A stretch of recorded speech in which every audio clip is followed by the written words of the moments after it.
cherish this moment, years ago I brought two homies with me, Anthony and Joshua, who were actually from rival enemy gangs.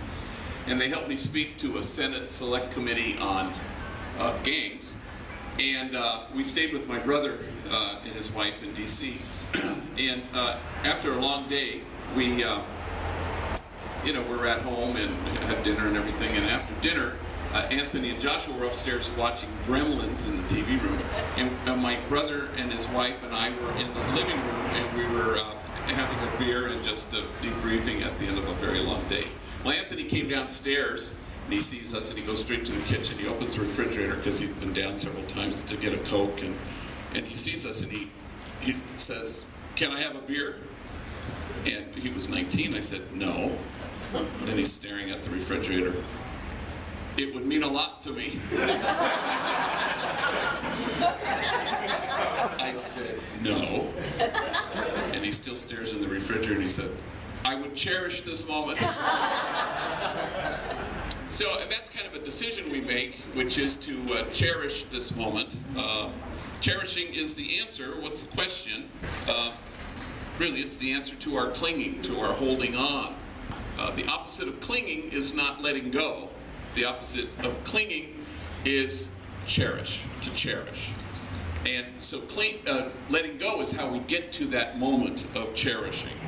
So we simply let go and we cherish, and we find those places where we find ourselves caught and stuck.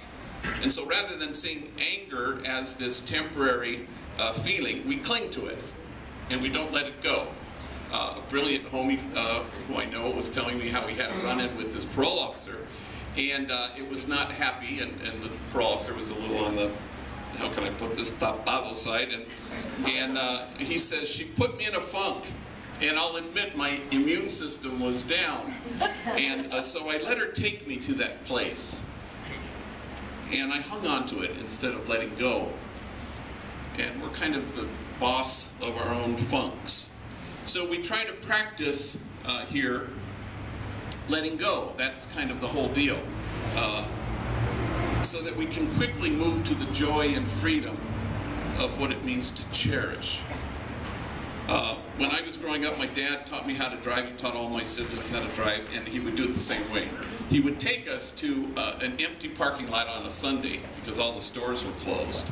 And we practiced driving in the parking lot. Well, we weren't practicing to drive in a parking lot. We were practicing to drive, But you start in this place that's kind of restricted and safe, this kind of area where you kind of learn how to turn the wheel and how to apply the brakes.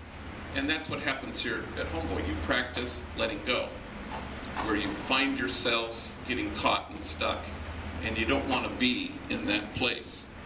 So if you cling to that thought or to that anger, then you become that thought, and that's exactly what we want to avoid. So we're looking for the freedom that comes in all of this. Speaking of driving, my mom's 87 years old, and she just stopped driving. It was really hard for her, and she resisted it naturally, because she's been driving for 70 years. How do you let go of your own independence to drive? I'm going to go to the store and just do it. Now she can't.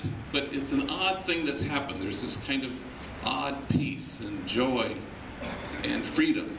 And that's what happens when we move from clinging to cherishing.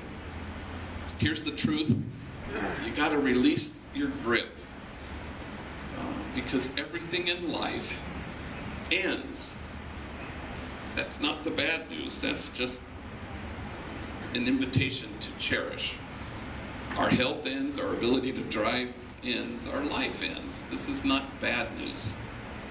This is just a reminder to have a light grasp and to break the link of our own clinging so that we can move quickly to the joy of cherishing.